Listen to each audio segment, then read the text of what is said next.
Ganda ng pagka-shot ko dyan mga master. Oh. Talagang kitang-kita talaga na niluto na yung pagkain. Yeah, yeah, RC Vlog! Oh, let's go, let's go!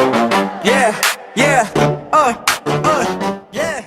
Panibagong araw, panibagong vlog mga master, no. So mga master, nagpakulo ako ng mainit na mantika dyan at nilagay ko yung bawang at saka sibuyas. Bina-brown ko ito master para maging masarap kainin at mabango sa niluto natin mga master, ano. So ito master, yung repolyo na ni-slice ko master ng paliit-liit, nilagay ko na dyan mga master kasi yun nga is kumulo na yung mantika at nag-brown na yung sibuyas at saka bawang mga master. So ayun, hinahalo-halo ko dyan master, gamit ko yung sandok para maging pantay yung pagluluto dyan master. Gusto ko kasi masarap yung low carb na repolyo na pagluluto natin ngayon master. Yan, at iniwan ko ulit at hinahalo-halo ko ulit master para maging talagang pantay yung pagluluto nito na sa repolyo natin na low carb mga master. Ayun o, tingnan nyo naman, pinahalo-halo ko talaga dyan ng maigi para maging maayos yung pagluluto. Pamagitan yung master, niluto ko yung gabing-gabi master. Alam nyo yung gabi master is maginaw ang mga master, para kang nasa Baguio master sa pagluluto niyan. So balik tayo sa pagluto mga master, no? So nilagyan ko ng toyo yan master at hinahalo-halo natin ulit para maging masarap na to master, ano. So kita nyo naman, di ba? Sarap talaga niyan master. At mga master, nilagay ko na yung pinakamasarap dyan, yung sardines master, no? Shout out sa sardines na yan, 2 lata yung nilagay ko dyan mga master, no? Para yun yung papasarap sa atin master sa niluto ting repolyo master na slice, no. Hinahalo-halo natin ulit mga master kasi para maging mixture talaga yung pagluto diyan mga master. At the same time maging masarap ito. Ayun, kita nyo naman master, di ba? Lagyan ko ng toyo yung master para maging masarap talaga, para lumambot yung repolyo na na-slice natin diyan mga master, ano. So sa pamagitan ni master, kakain na naman tayo ng masarap na pagkain nito master. Alam mo master, magkano lang yan? Hindi umabot ng 100 peso yan mga master, di ba? So ayan, halo-halo ulit tayo mga master dahil sobrang init yan master. Grabe talagang halo ko dyan master, kasi gusto ko talagang maging malambot yung repolyo dyan mga master. So ayun master, tinikman natin, no.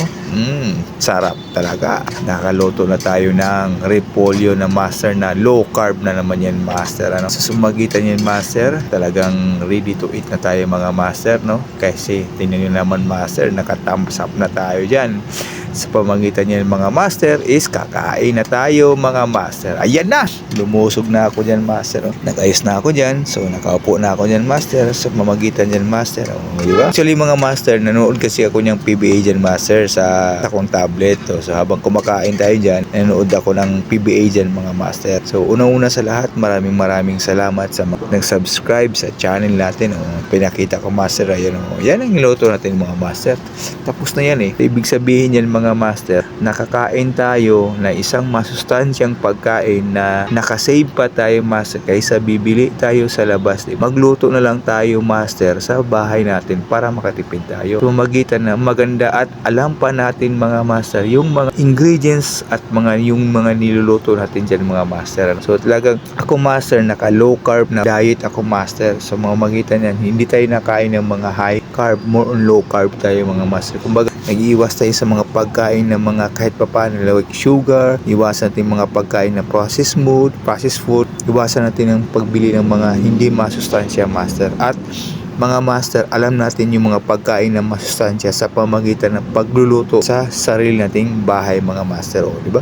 Sobrang init kasi yan master, kaya medyo napapasok yung dila ko dyan. Tingnan nyo naman, nakikita nyo naman master, kita nyo pang usok ng pagluluto ng rib slice na repolyo na low carb mga master, ano. So kayo din mga master, pwede naman din kayo magluto dyan sa sarili nyo para at least alam nyo yung niluto nyo sa bahay mga master, diba? Kasi masarap sa pakinggan na pag kumain tayo mga master, mga pagkain masustansya mga master, o diba? Kaya kain-kain tayo dyan mga master. So unang-una sa lahat mga master, no, huwag kalimutan i-follow at i-subscribe yung channel mga master, o diba? Ang sarap yan na pagkain master, kasi tingnan nyo naman, actually master, malapit na yan maubos mga master. Kasi alam mo bakit? Sarap kasing kain yung low carb na pagkain mga master. Tingnan nyo naman, di ba? Kaya kain naman tayo ng pagkain na walang rice yan master. Gabi yan master. Kasi at bukas master, mag-gym na naman tayo. So at least may mga masustansya tayong pagkain mga master. No? Tingnan nyo, malapit na naubos master. Di ba? Kita nyo naman master, grabe akong kumain. Ang lakas, di ba? Ang dami nun. Pero naubos ko yan master, ano?